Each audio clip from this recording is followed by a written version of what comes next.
विद्यार्थियों, Hindi with Holi spirit में आपका फिर से स्वागत है। आशा करता हूँ आप लोग सभी के सभी बड़े मजे से लॉकडाउन के नियमों का पालन करते हुए अपने घरों पर स्वस्थ और आनंद होंगे और साथ ही रोज चाहे हिंदी हो, अंग्रेजी हो या जितने भी विषय आपके हैं उनकी जो पढ़ाई हो रही होगी उनको आप ध्यान से देख रहे होंगे, जैसा कि मैं उम्मीद करता हूं। तो इस क्रम में इस प्रकरण के अंतर्गत हम लोग चल रहे थे व्याकरण प्रकरण के साथ, और व्याकरण प्रकरण में हमने व्याकरण के 3 अंगों की जो चर्चा की थी, वर्ण विचार, शब्द विचार और वाक्य विचार। तो उनमें से वर्ण विचार की चर्चा हम लोगों ने कल कर ली। आज हम एक नया मतलब व्याकरण का दूसरा अंग शब्द विचार पर विचार विमर्श करते हैं, जानते हैं कि शब्द क्या है, वर्ण क्या है, यह हमने जान लिया। और वर्ण के अंतर्गत ध्वनि, वर्ण और अक्षर, इन सबको हमने जान लिया। वर्णों का वर्गीकरण देख लिया कि वर्ण मुख्य रूप से स्वर और व्यंजन होते हैं। फिर स्वरों का वर्गीकरण ह्रस्व, दीर्घ और प्लुत, व्यंजनों का वर्गीकरण, और एक चीज हमने जाना कि स्वर बिना अवरोध के बाहर निकलते हैं मुंह से, जबकि व्यंजन विभिन्न स्वर तंत्रियों से टकराते हुए बाहर निकलते हैं। एक और बात कि स्वर अपने आप में स्वतंत्र होते हैं, उनके उच्चारण में किसी और का सहारा लेना नहीं पड़ता है, जबकि व्यंजन के उच्चारण में स्वर का सहारा लेना पड़ता है। तो ये सारी बातें हमने जानी। अब हम बात करते हैं शब्द विचार कि शब्द क्या है। शब्द, अब शब्द का भी एक अर्थ आवाज होता है। जैसे पृथ्वीराज चौहान शब्द विधि बाण चलाना जानते थे, यानी जिधर से आवाज आई, चंद्रवरदाई ने जब कहा 4 बाण से 24 गज अंगुल अष्ट प्रमाण, ये तो पे सुल्तान है मच्चू के चौहान, तो उस शब्द पर, उस आवाज पर उन्होंने बाण चलाई। जब उसने वाह वाह की तो उसके आवाज पर बाण चलाई और वो बाण जाकर के लग गया मोहम्मद गोरी को। लेकिन यहां शब्द का मतलब व्याकरण में कुछ अलग होता है। शब्द से यहां तात्पर्य है जिससे कोई अर्थ प्रकट होता हो। मैंने बताया था आपको कि अर्थ की दृष्टि से भाषा की लघुतम इकाई है शब्द। तो शब्द क्या है, इसकी परिभाषा क्या हो सकती है? तो शब्द क्या है, जैसे हम देखते हैं कमल, महल, पीयूष, तो ये सब क्या है? एक से अधिक वर्ण है। तो कई वर्णों को मिलाकर के एक शब्द बन रहा है। और वर्णों का सब मतलब शब्द क्या है? वर्णों का समूह है और इससे कोई अर्थ निकल रहा है। मैंने क्या बताया था आपको कि अर्थ की दृष्टि से शब्द भाषा की लघुतम इकाई है। तो वर्णों का वह समूह जिससे कोई अर्थ निकलता हो, जिससे कथन का अर्थ स्पष्ट होता हो, वह शब्द है। अब इसको हम इस तरह से देख सकते हैं कि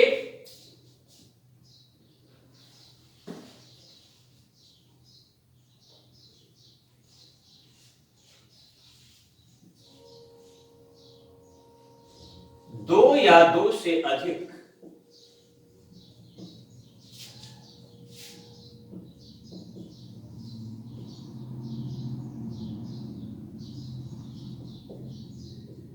वर्णों का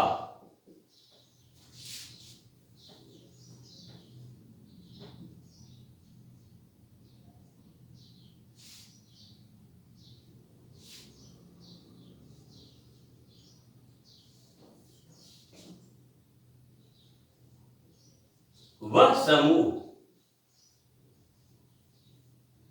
जिससे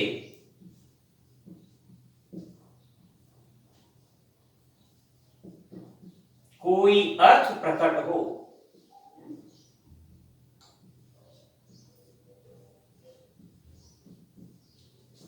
उसे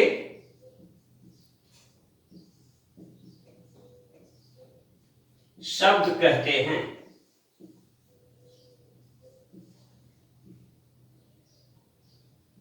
अब यहां मैंने क्या लिखा? दो या दो से अधिक, दो से अधिक 3, 4, 5, 6, 7, 8, 9 कितने भी वर्ण हो सकते हैं, उनको मिलाकर के एक शब्द बनता है और उससे कोई अर्थ निकलता है। अब इसमें कई बात आपके दिमाग में आ सकती है कि क्या दो वर्ण होना जरूरी है? एक वर्ण का भी तो शब्द होता है। कई लोग कहते हैं कि एक वर्ण का भी तो शब्द होता है, जैसे ना, नहीं के अर्थ में प्रयोग होता है ना। तुमने खा लिया ना। वह और के अर्थ में प्रयुक्त होता है। तो ये तो दिखने में तो यही लगता है एक वर्ण है, और कई लोग इस भ्रम में आ जाते हैं। संदेह नहीं, भ्रम। संदेह और भ्रम में अंतर होता है। संदेह क्या है? अनिश्चयात्मक स्थिति है, जबकि भ्रम निश्चयात्मक स्थिति है। जैसे है रस्सी और हमने मान लिया निश्चित रूप से कि वो सांप है, तो हम उससे डर जाते हैं। तो ऐसे ही हम यहां अगर इसको ये माने कि एक वर्ण का शब्द है, तो ये हमारा भ्रम है, ये एक वर्ण का नहीं है। यहां न और अ का मेल। तो यहां दो वर्ण। व्यंजन कभी भी अगर बिना हल चिन्ह के लिखा जा रहा है, इसका मतलब उसमें स्वर लगा हुआ है। वैसे ही व, तो ये व धन अ, इसके मेल से बना है। तो अब आप समझ गए होंगे कि कोई भी शब्द, आपका भ्रम दूर हो गया होगा कि ये स्थिति या ये स्थिति है, ये एक वर्णक स्थिति नहीं है, ये बहुवर्णक स्थिति है। एक से अधिक वर्ण का प्रयोग हुआ है, इसलिए दो या दो से अधिक वर्णों का वह समूह जिससे कोई अर्थ प्रकट हो, उसे हम क्या कहेंगे? शब्द कहेंगे। जैसे हमने अभी लिखा था क्या? कमल, तो एक विशेष फूल है। राम भारतीय संस्कृति के महानायक हैं। शिव, तो ये सारे शब्द जो हैं, वर्णों का ये जो समूह है, इससे कोई ना कोई अर्थ प्रकट हो रहा है। पुष्प, दुग्ध, तो इन सबसे कोई ना कोई अर्थ प्रकट हो रहा है। फूल, दूध, शिव भगवान शंकर, राम त्रेता युग के महानायक या भारतीय संस्कृति के महानायक, कमल एक पुष्प विशेष भारत का राष्ट्रीय फूल है। तो अब मैं समझता हूं कि आप समझ गए होंगे कि दो या दो से अधिक वर्णों का किसका समूह होता है? वर्णों का। वह समूह जिससे कोई अर्थ प्रकट हो, उसे हम क्या कहते हैं? शब्द कहते हैं। अब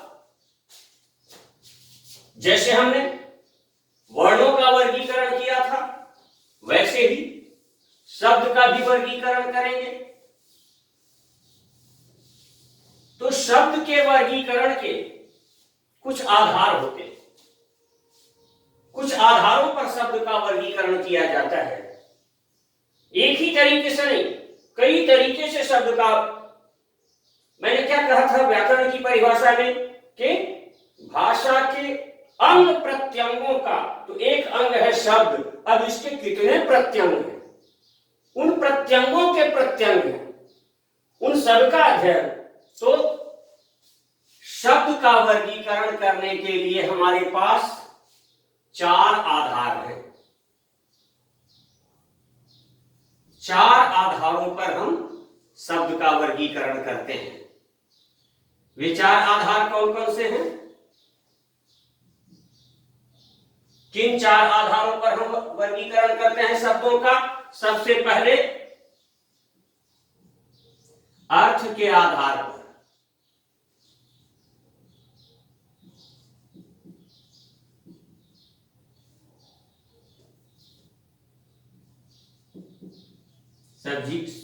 शब्दों के वर्गीकरण का एक आधार है अर्थ। दूसरा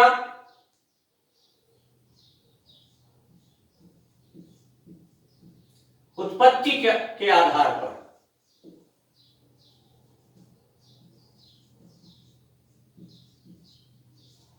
तीसरा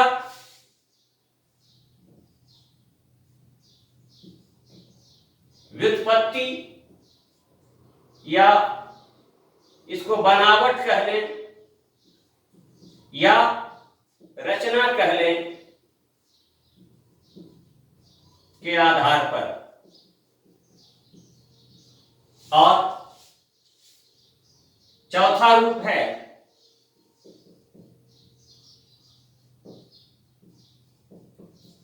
प्रयोग के आधार पर। तो अगर हम इनका वर्गीकरण करें तो अर्थ के आधार पर शब्द 2 प्रकार के होते हैं। पहले एक बार हम ये देख लें, फिर एक एक का वर्णन करेंगे। अर्थ के आधार पर शब्द 2 प्रकार के होते हैं, सार्थक और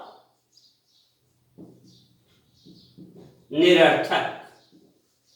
उत्पत्ति के आधार पर शब्द 4 प्रकार के होते हैं।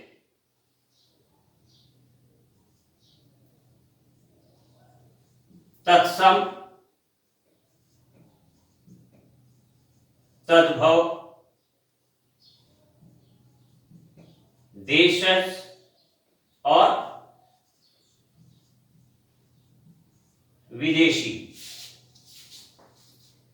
व्युत्पत्ति या बनावट या रचना के आधार पर शब्द 3 प्रकार के होते हैं,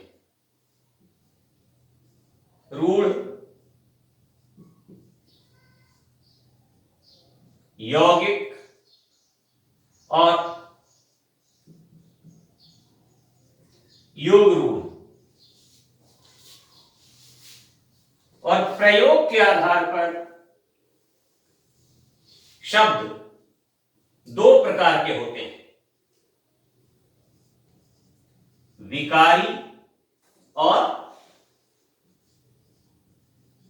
अविकारी।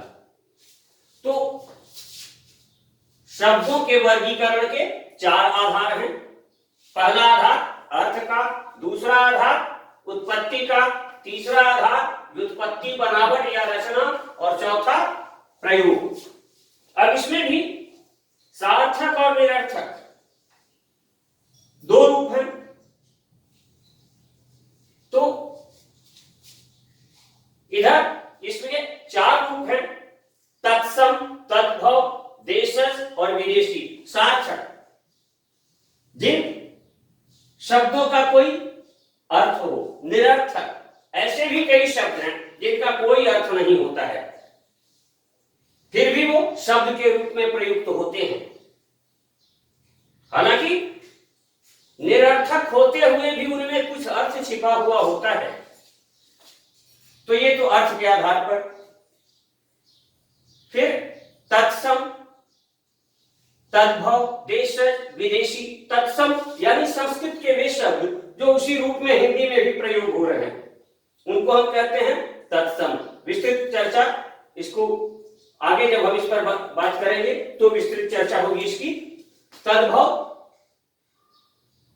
जो तत्सम शब्दों का बिगड़ा हुआ रूप है। तत् यानी वह या उससे, और भव यानी उत्पन्न, जो इससे उत्पन्न हुआ। तत्सम उसके समान, यानी संस्कृत के शब्दों के समान ही जो शब्द हिंदी में प्रयुक्त हो रहे हैं, जैसे पिता, दुग्ध, आम्र।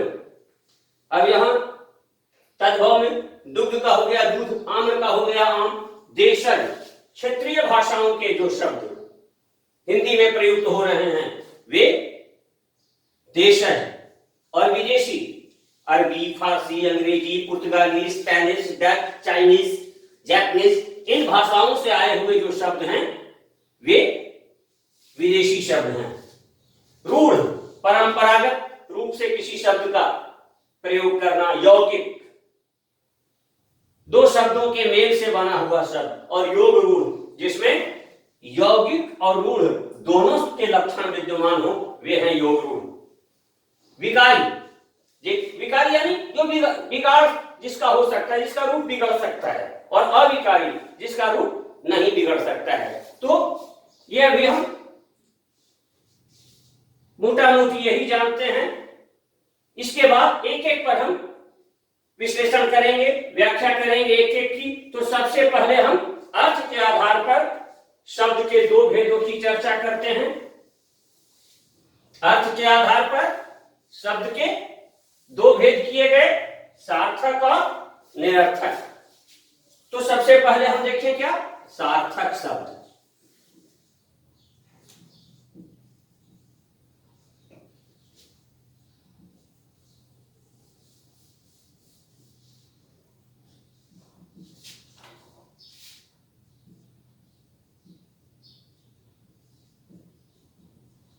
जिन शब्दों का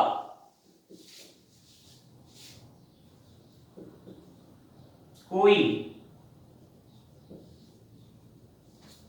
अर्थ निकलता हो,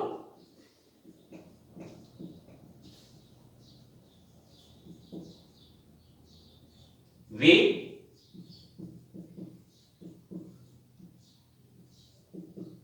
सार्थक शब्द कहलाते हैं।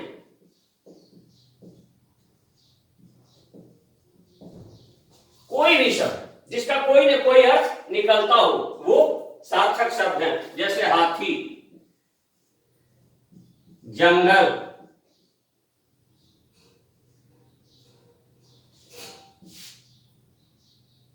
कबूतर, पुस्तक,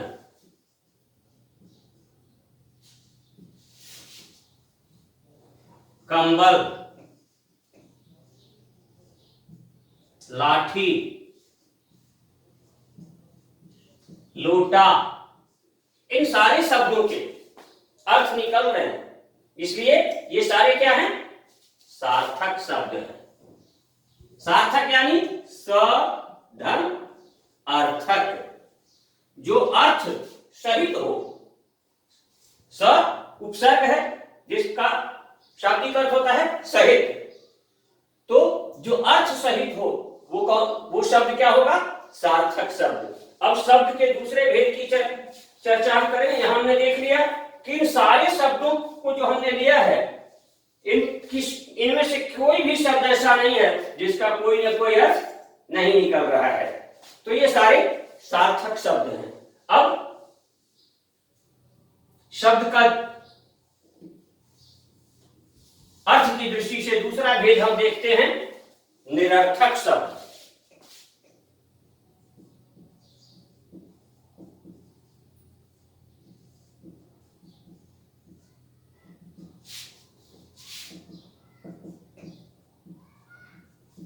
जिन शब्दों का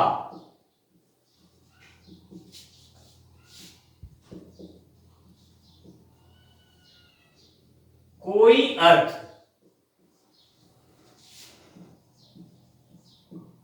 नहीं हो, वे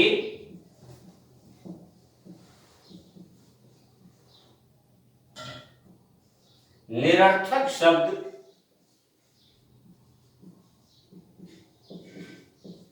कहलाते हैं।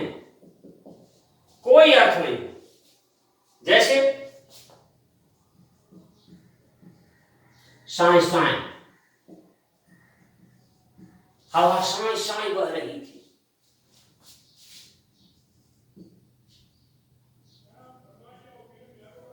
घर घर, मोटर घर घर चल रहा था।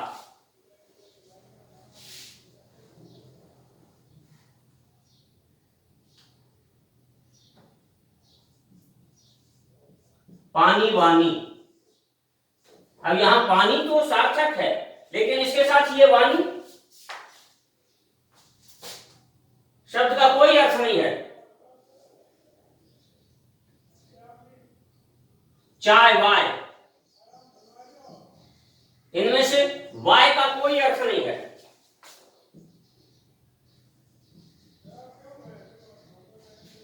कपड़ा सपड़ा, यहां सपड़ा का कोई अर्थ नहीं है। मकान वकान, इसमें से वकान का कोई अर्थ नहीं है।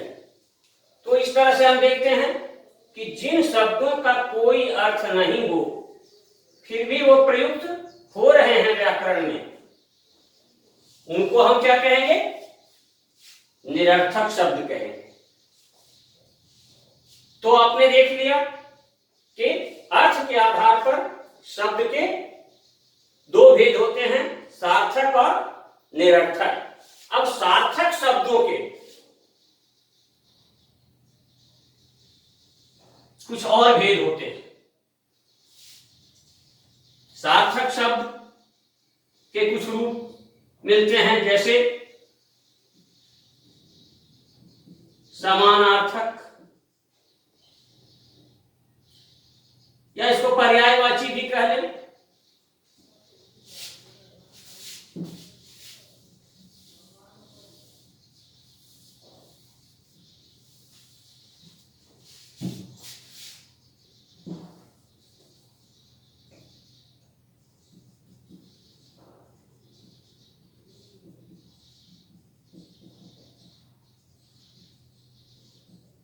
सार्थक शब्दों के रूप इस तरह से हैं।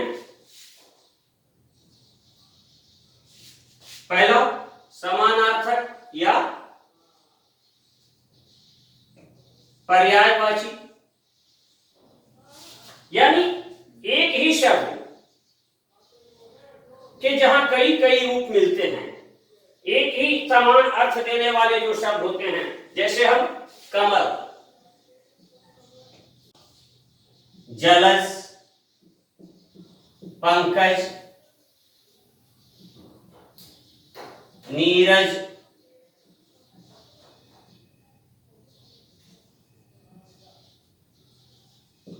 अंबुज, राजीव आदि शब्द लेते हैं। तो ये क्या है? पर्यायवाची है।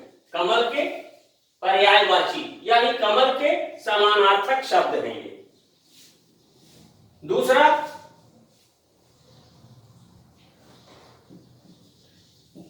विपरीतार्थक या विलोम, जो भी शब्द है उसका ठीक उल्टा अर्थ देने वाला शब्द कहलाता है विपरीतार्थक शब्द या विलोम शब्द। जैसे दिन, तो इसका विलोम क्या हो जाएगा? रात। घर, बाहर।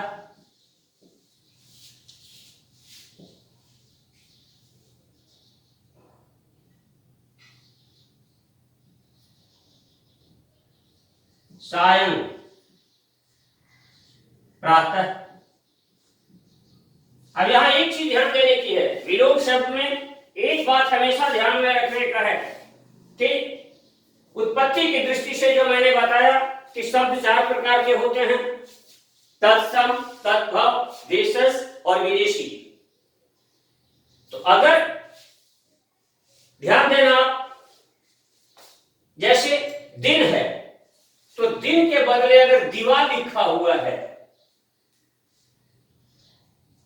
तो यहां पर रात नहीं चलेगा, यहां पर रात्रि चलेगा। शायद के बदले अगर शाम लिखा हुआ है तो सवेरा या सुबह।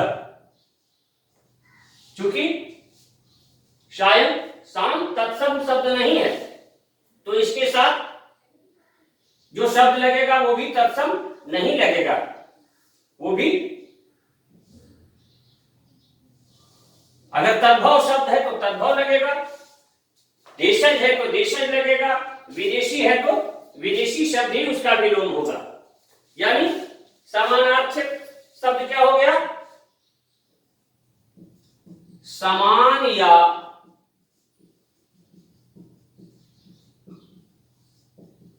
मिलते जुलते अर्थ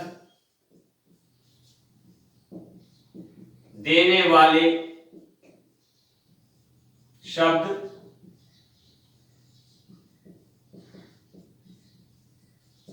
समानार्थक शब्द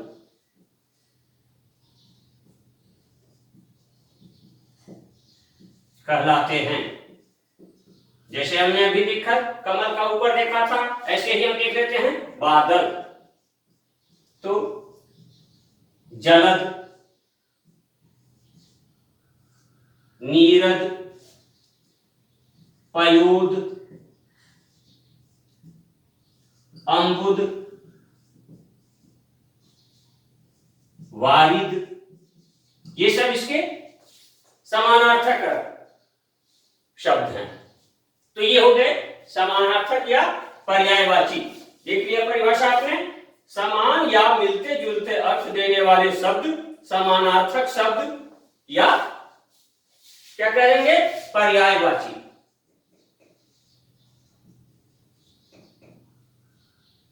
पर्यायवाची शब्द कहलाते हैं।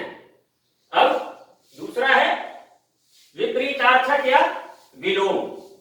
तो इसकी परिभाषा हम इस प्रकार से देंगे,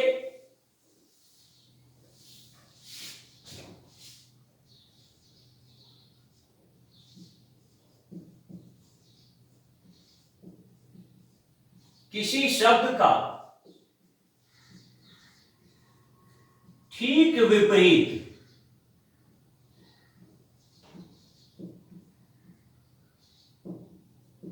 अर्थ देने वाला शब्द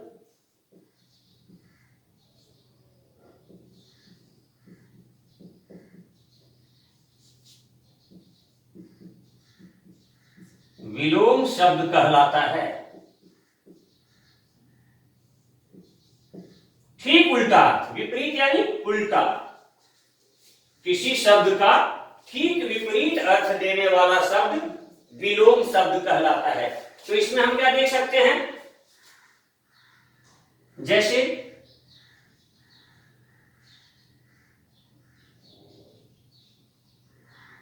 हर्ष, तो इसका विषाद, सुख, इसका विलोम हो गया दुख, जीवन, मृत्यु। तो इस तरह से ठीक उल्टा अर्थ जो होगा वो क्या कहलाएगा? विपरीतार्थक शब्द। तीसरा एकार्थक शब्द।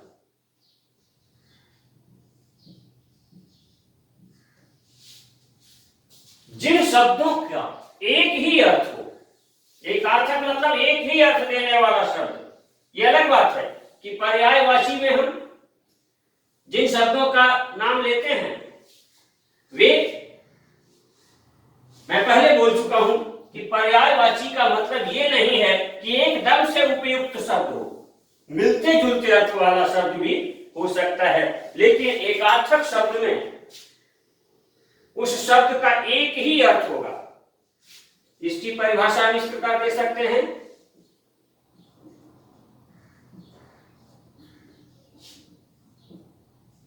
जिस शब्द का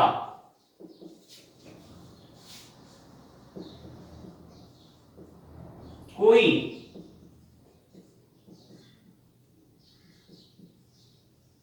एक निश्चित अर्थ हो,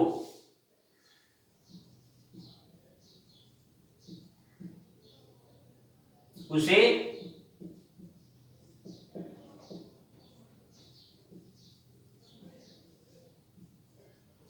एकार्थक शब्द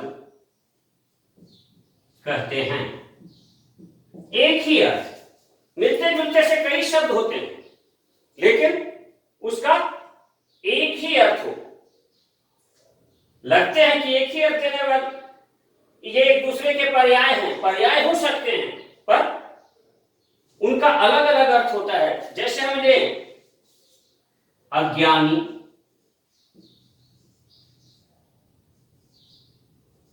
मूर्ख और शठ, ये 3 शब्द हैं। इन तीनों को पर्यायवाची रखा जा सकता है और तीनों को एक जैसा लोग लगभग प्रयोग करते हैं, लेकिन जब व्याकरणिक दृष्टि से हम बात करेंगे तो इन तीनों का 3 अलग अलग अर्थ होगा।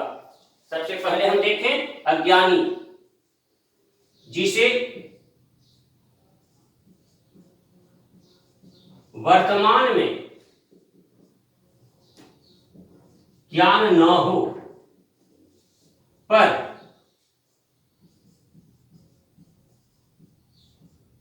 सिखाए जाने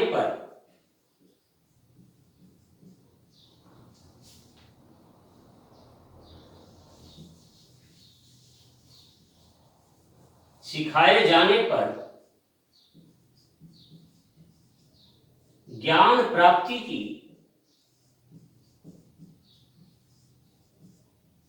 पूरी संभावना हो, उसको हम क्या कहेंगे? वह अज्ञानी कहलाता है, या उसे अज्ञानी कहते हैं। वर्तमान में ज्ञान नहीं है। जैसे एक बच्चा है, उसे नहीं मालूम कि लालटेन की कांच गर्म है या मिर्ची तीखी है। वो लाल मिर्ची देख करके मिर्ची को मुंह में ले लेता है, उसे नहीं मालूम है। लेकिन दोबारा जब एक बार मिर्ची की तिखाई लगेगी, दोबारा वह मिर्ची मुंह में नहीं लेगा। यानी तीखा जो लगा उसे शिक्षा मिल गई।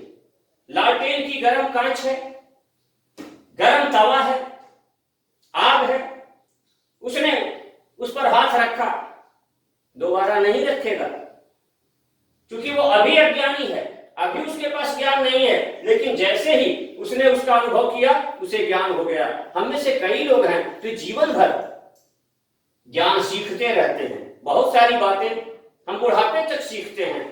तो जिन बातों का हमें ज्ञान नहीं है, उनके मामले में हम क्या हैं? अज्ञानी हैं, अनभिज्ञ हैं। तो अज्ञानी के पास ज्ञान सीखने की पूरी संभावना रहती है। अब दूसरा शब्द हमने लिया था मूर्ख। तो मूर्ख का क्या लक्षण है? जिसे वर्तमान में तो ज्ञान ना हो और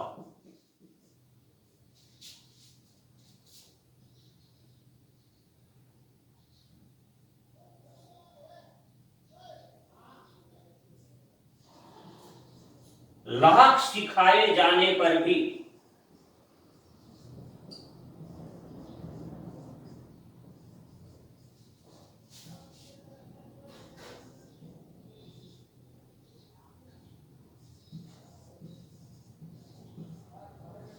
सीखने की संभावना नहीं हो।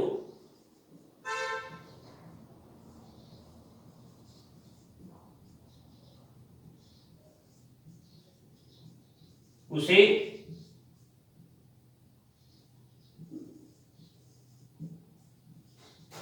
मूर्ख कहते हैं। जैसे गोस्वामी तुलसीदास ने रामचरितमानस में एक दोहा लिखा है। विभीषण रावण को समझाता है पर नहीं मानता, तो कहते हैं फूल ही फल ही न वेद। तुलसीदास जी ने लिखा है फूल ही फल ही न वेद, जदपि सुधा बरसई जलद, मूर्ख हृदय न चेत, जो गुरु मिलहि बिरंचि सम, मतलब चाहे आसमान से जदपि सुधा बरसई जलद, चाहे आसमान से बादलों से पानी के बदले सुधा यानी अमृत की भी बरसात हो, पर बेंत में फूल फल नहीं लगता है, ठीक वैसे ही मूर्ख को साधारण जन तो क्या, साधारण गुरु तो क्या, विरंची यानी ब्रह्मा भी गुरु मिल के रूप में आ जाए तो भी उसे चेतना नहीं आएगी, मतलब जिसे वर्तमान में ज्ञान नहीं है। मूर्ख की बड़ी अच्छी परिभाषा अपने उस दोहे में गोस्वामी तुलसीदास जी ने दिया है। मैं बड़े अदब से, बड़े सम्मान से तुलसीदास जी का नाम लेता हूं कि हजारों वर्षों में ऐसा कोई व्यक्ति, कोई अवतार इस पृथ्वी पर आता है, उन्हीं में से गोस्वामी तुलसीदास भी थे।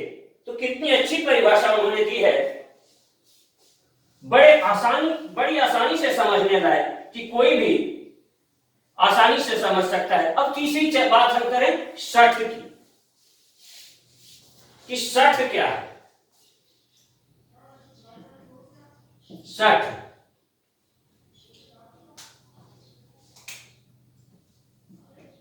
जिसे ज्ञान तो हो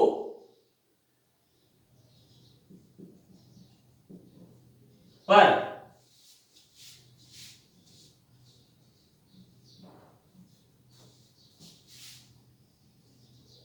अपने द्वारा किए गए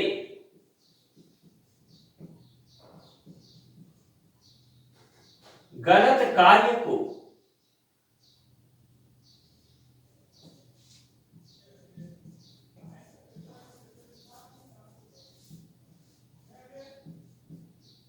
निर्लज्जता पूर्वक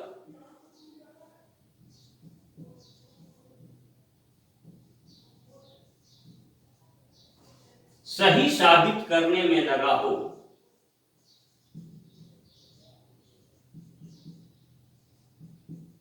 उसे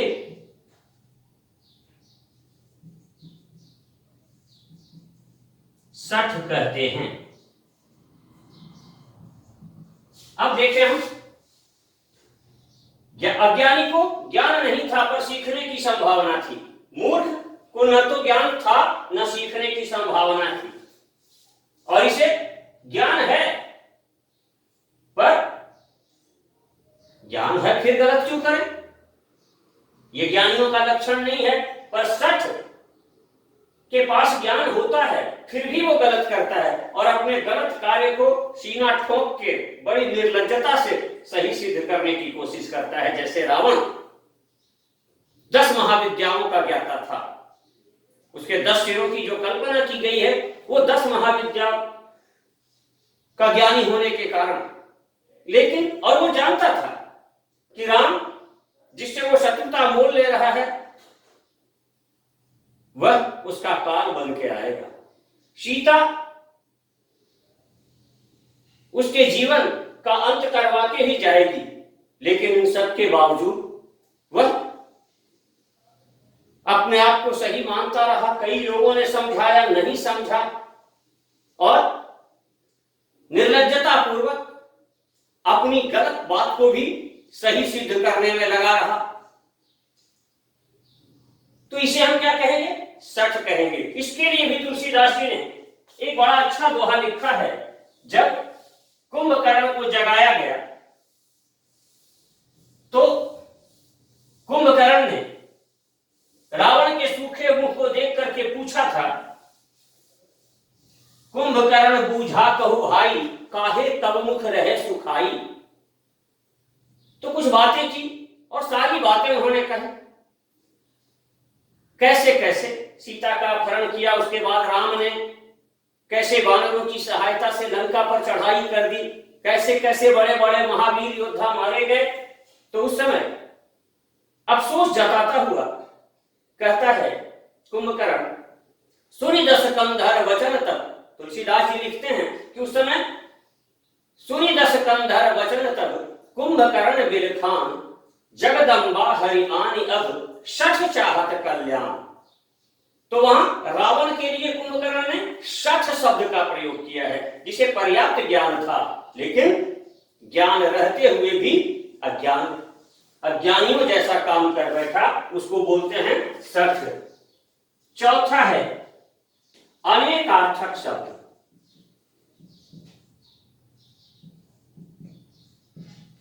एक ही शब्द के कई कई अर्थ होते हैं। जैसे हंस, अब हंस का एक अर्थ सूर्य भी होता है। हंस का एक अर्थ तो एक पक्षी होता है, एक विशेष प्रकार का पक्षी जिसके बारे में मान्यता है कि वह मानसरोवर में रहता है। एक अर्थ होता है सूर्य, एक अर्थ होता है आत्मा। तो कई प्रकार के अर्थ जिसके होते हैं। जैसे एक शब्द है सारंग, तो सारंग के हिरण, मछली, स्त्री, दीपक, शेर, मोर, बादल, कपड़ा, कितने ही अर्थ होते हैं। तो ये जहां एक शब्द के कई कई अर्थ होते हैं उसको हम क्या बोलते हैं? अनेकार्थक शब्द।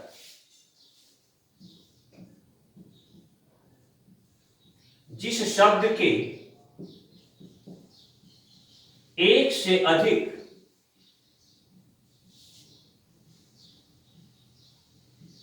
अर्थ हों वे अनेकार्थक शब्द होते हैं।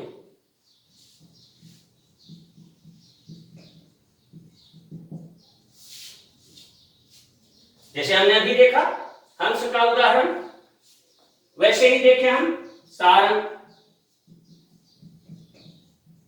हिरण, मछली, जल, दीपक, स्त्री आदि 27 अर्थ। मैंने बताया था आपको यमक अलंकार के अध्ययन के क्रम में कि इसके 27 अर्थ किए गए हैं। तो अनेक अर्थों का बोध कराने वाला शब्द जो होता है वो अनेकार्थक शब्द होता है। और पांचवा और आखिरी रूप है इसका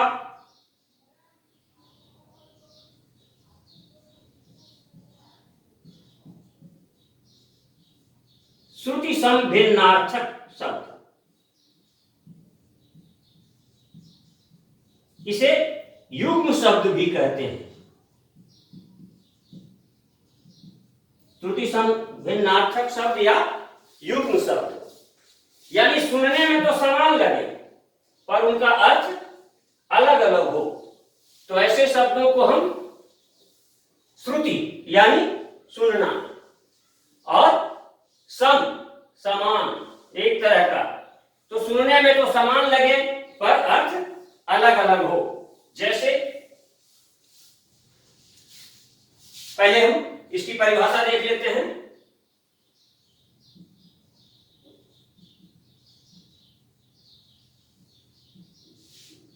और युग्म का मतलब होता है जोड़ा।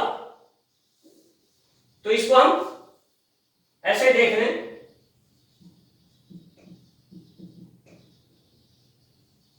शब्दों का वह जोड़ा जो सुनने में समान प्रतीत हो पर उनका अर्थ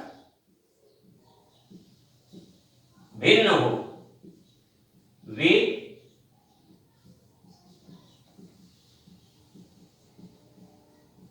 श्रुति संभिन्नार्थक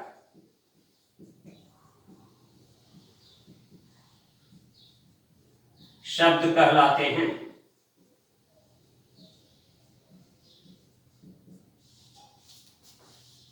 इसी को हम क्या कहते हैं? युग्म शब्द।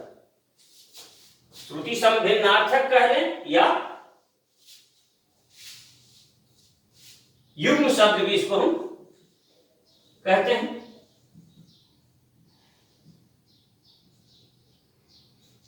तो अब जैसे हम देखें कुल, कुल, अब दोनों का अलग अलग अर्थ होगा। कुल का एक अर्थ होता है वंश, रघुकुल, रघु का वंश, और कुल का अर्थ होता है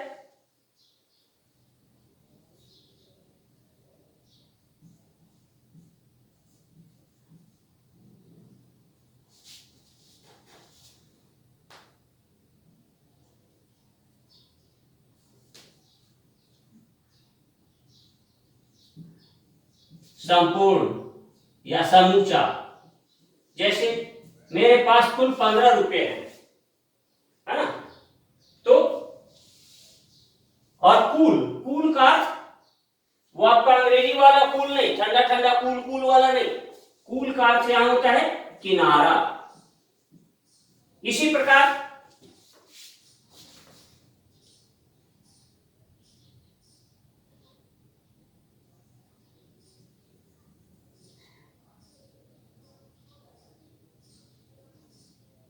द्वीप और द्वीप, तो द्वीप का अर्थ होता है हाथी और द्वीप का अर्थ होता है टापू। तो थोड़े से अंतर से सुनने में एक समान लगते हैं, परंतु उनका अर्थ अलग अलग होता है। तो ऐसे शब्दों को हम क्या बोलते हैं? श्रुति संभिन्नार्थक शब्द या युग्म शब्द। जैसे शंकर, एक और ले लें हम, शंकर और शंकर। शंकर यानी शिव और शंकर यानी वर्ण शंकर अर्थात दोगला। तो इस तरह से आज हमने जाना शब्द क्या है, शब्दों के वर्गीकरण कितने आधार पर होते हैं, और उसमें हमने जाना अर्थ के आधार पर शब्दों का रूप, सार्थक शब्द और निरर्थक शब्द और सार्थक शब्द के 5 भेद। इन सबको हमने उदाहरण सहित समझ लिया। तो आज की कक्षा हम यही संपन्न करते हैं। बाकी के भेदों की चर्चा अगले कालांश में। तब तक के लिए विदा, धन्यवाद।